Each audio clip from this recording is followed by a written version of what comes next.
दागिन ता तति दागिन ता तातिनक दा धति दागिन धान दा तिन्ना धान दा तिन्ना धान दा तिन्ना दगतिट दगतिक तिनायन दगतिट दगतिक तिनायन दाति दा दा दाति दा दा दाति.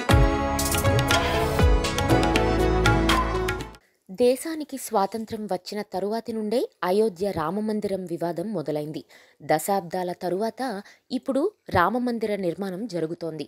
ప్రారంభ పవిత్రోత్సవం 22 జనవరి 2024న జరుగుతోంది. నిర్మాణం సమయంలో అయోధ్యకు వెళ్లిన వారికి కరసేవకపురంలోని ఒక భవనంలో శ్రీరామ జన్మభూమి ఆలయ నమూనాను చూసే ఉంటారు.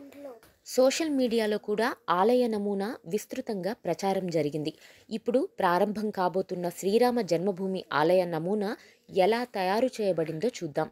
VHP provincial media incharge Sharath Sharma మాట్లాడుతూ 1989 ప్రయాగ్రాజ్ కుంభమేళాలో సాధువులు ఈ రామమందిర నమూనాను ఆమోదించారు. ఆ తరువాత ఈ నమూనా ప్రతి హిందువు ఇంట్లోనూ పూజలందుకుంది. ఈ నమూనా ప్రకారమే రామమందిర నిర్మాణానికి పునాది పడింది. అయితే 2020లో శంకుస్థాపన తరువాత ఆలయ నమూనాను 3 అంతస్తులుగా మార్చారు. ఇంతకు ముందు ఇది 2 అంతస్తులుగా ఉండేది. ఇప్పుడు గ్రౌండ్ ఫ్లోర్ కాకుండా మొదటి అంతస్తు, 2వ అంతస్తు ఉన్నాయి. దీని పొడవు, వెడల్పు కూడా పెరిగింది. అంతకుముందు ఇది 128 అడుగుల పొడవు, 155 అడుగుల వెడల్పుతో ఉండేది. ఇప్పుడు పొడవు 350 అడుగులు, వెడల్పు 250 అడుగులు, ఎత్తు 161 అడుగులు అయింది. అయితే మోడల్ భాగాలు అలాగే ఉన్నాయి. ఇలాగే సింహం, నాట్య మండపం, పవిత్ర గర్భగుడి, అందులో కీర్తన మండపం, సత్సంగ మండపం కూడా నిర్మించబడ్డాయి. ఇప్పుడు ఈ మోడల్ విస్తృతంగా ప్రచారమైంది. నమూనాను తయారు చేసిందెవరు? మొదట సివి సోంపుర తరువాత విజయ్ దూది రామమందిర నమూనాను రూపొందించారు. దీని గురించి శరత్ శర్మ మాట్లాడుతూ, గుజరాత్ నివాసి సివి సోంపుర ఈ ఆలయ అసలు నమూనాను రూపొందించారు. సివి సోంపుర పూర్వీకులు సోమనాథ్ ఆలయాన్ని నిర్మించారు.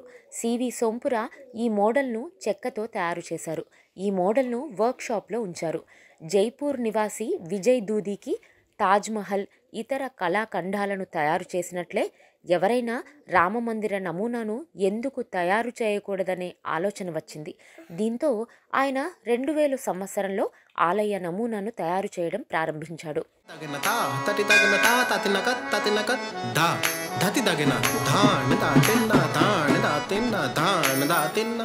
ఆలయాన్ని ఎలా నిర్మించాలో చక్కగా పొందుపరిచాడు.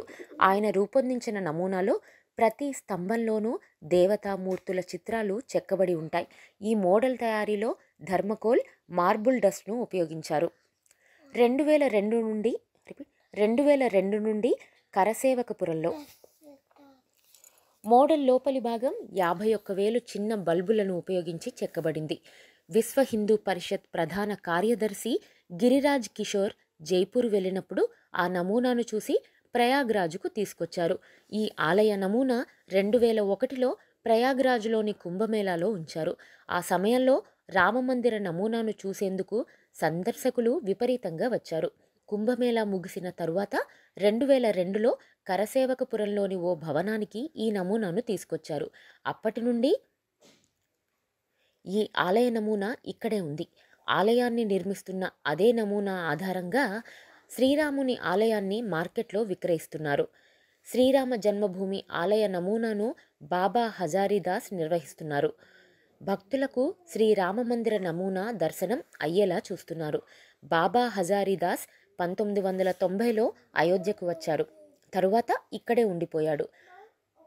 షాజహాన్పూర్ నివాసి బాబా హాజరీదాస్ బాబ్రీ కూల్చివేత నుండి ఆలయ నిర్మాణం వరకు ప్రతిదీ చూశారు.